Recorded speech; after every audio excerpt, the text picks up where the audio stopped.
Salut à toutes et à tous, c'est toujours un immense plaisir de vous retrouver dans ce nouveau numéro de la revue Week-end des Lions consacré aux performances des internationaux sénégalais sur la scène européenne. On débute ce tour d'Europe par la Première Ligue où plus rien n'arrête Sadio Mané de Liverpool. Double buteur contre le Bayern de Munich mercredi dernier, il a qualifié quasiment à lui tout seul les Reds de Liverpool pour les quarts de finale. Ce dimanche, lors de leur déplacement à Craven Cottage pour y affronter Fulham, Mané a une nouvelle fois été décisif. Buteur à la 26e minute suite à une très belle combinaison avec Roberto Firmino, il a donné l'avantage aux Reds de Liverpool, inscrivant par la même occasion son 17e but de la saison. Un total qui fait de lui le meilleur buteur sénégalais de l'histoire en Première Ligue sur une saison, devant Dembaba qui comptait 16 réalisations à son actif lors de la saison 2012-2013 sous les couleurs de Newcastle. En seconde période, Fulham égalise grâce à Ryan Babel et les deux équipes se dirigeaient tout droit vers un match nul, mais à 9 minutes de la fin du temps réglementaire, Mané surgit à nouveau et provoque un penalty transformé par James Milner pour une victoire in extremis de Liverpool 2-1. Everton d'Idrissa Gana Gueye a réalisé l'une des plus belles opérations de cette 31e journée de Première Ligue en battant Chelsea 2-0 au Goodison Park. Auteur d'une très belle prestation, Gueye a même été élu homme du match. Momo Diamé et les Magpies de Newcastle sont allés faire match nul 2 buts partout sur la pelouse de Bournemouth. Cheikhou Kouyaté et Crystal Palace n'ont pas compéti en Première Ligue ce week-end puisqu'ils discutaient les quarts de finale de la FA Cup contre Watford. Un match qui s'est soldé par une défaite 2-1, synonyme d'élimination dans cette compétition.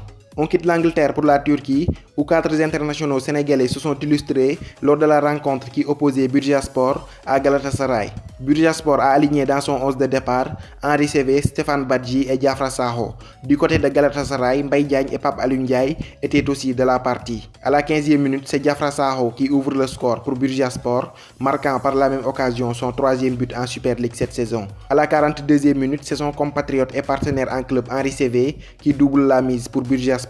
Dans le temps additionnel de la première mi-temps, Badou Ndiaye réduit le score pour Galatasaray avant que Mbaye Diagne ne remette les pendules à l'heure sur penalty à la 56e minute de jeu. Avec ce nouveau but, Diagne conforte un peu plus sa place de meilleur buteur de la Super League avec 23 réalisations. Un but de l'Algérien Sofiane Feghouli a permis aux Stambouliotes de l'emporter 3-2 sur la pelouse de Bursaspor. Auteur de son 9e but de la saison en Super League, Souleymane Doukara a participé à la large victoire d'Antalya Sport 3-0 devant Alanya Sport de Papis Demba Cissé. En Ligue 1, Mbaye Niang du Stade Rennais enchaîne les buts ces derniers temps. Ce week-end encore, il a sauvé le club breton d'une défaite sur la pelouse de Bordeaux de Youssouf Sabaly titulaire et de Younous Sankaré absent.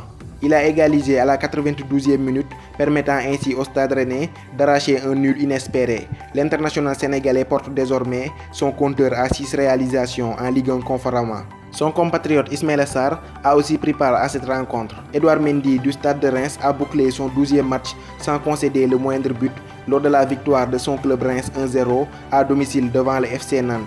Le Nîmes Olympique de Sada Diop titulaire et le Racing Club de Strasbourg se sont quittés sur un match nul 2 buts partout. Angers de Cheikh Ndoye et Amiens de Moussa Konaté ont fait match nul vierge. Auteur d'un magnifique but contre l'Olympique lyonnais, le vétéran Souleymane Camara de Montpellier est rentré dans l'histoire de la Ligue 1 française. Il est en effet devenu, grâce à ce but, le premier joueur à marquer lors de 15 saisons différentes dans le championnat de France au XXIe siècle. En Ligue 2 française, Abibou Diallo du FC Metz retrouve petit à petit sa forme du début de saison.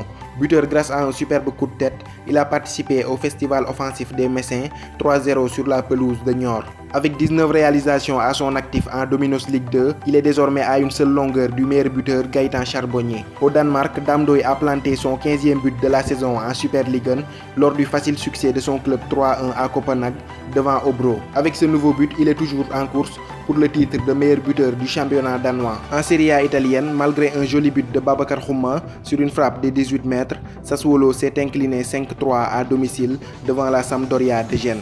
C'est son 7e but de la saison. Naples a fêté de la plus belle des manières le 200e match de Kalidou Koulibaly en s'imposant 4-2 à domicile devant l'Udinese. Keita Baldé a quant à lui assisté depuis le banc de touche à la victoire de son club l'Inter 3-2 dans le derby qui les opposait au Milan AC. L'Aspal d'Alfred Benjamin Gomis a créé la surprise en surclassant l'AS Rome 2-1 à domicile. Enfin, le Chievo Vérone d'Hassane Diouf a mis fin à sa série de défaites en allant chercher le match nul, un but partout sur la pelouse de l'Atalanta Bergame. En Bundesliga allemande, malgré le limogeage de Domenico Tedesco, les mauvais résultats s'enchaînent pour le Schalke 04 de Salif Sané. Battu une nouvelle fois à l'Allianz Arena par le Red Bull Leipzig, le club de Gelsenkirchen pointe désormais à la 15e place de la Bundesliga, à seulement 3 points du premier relégable Stuttgart. C'était tout pour ce 27e numéro du journal consacré aux performances des Lions sur la scène européenne. Rendez-vous à très bientôt pour de nouvelles vidéos. D'ici là, portez-vous bien et n'oubliez pas de vous abonner à ma chaîne YouTube. C'est gratuit et c'est la meilleure façon de me soutenir.